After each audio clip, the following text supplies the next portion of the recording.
إنتاج التقاعد النسبي في الجزائر هي ما يرغب الكثير في معروفات من الأفراد في الولايات الجزائر المختلفة، إذا أنه تم تطبيق التقاعد النسبي في الجزائر لموظفين العاملين بقطاع الحكومة الراغبين في التقاعد بوقت مبكر قبل الوقت المناسب للتقاعد، سوى العاملين بقطاع الحكومة لمدة 50 عام من الذكور، والعاملات فيما لا يقل 45 عام من الإناث الموظفين الجزائر.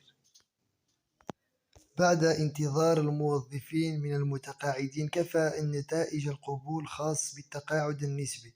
يرغب المقبول في معروفات قيمة الراتب الشهري للمتقاعدين بصورة نسبية، حيث يتم احتساب قيمة المكافآت التقاعد النسبي للأفراد المتقاعدين الذين قاموا بإنهاء عديد السنوات عمل.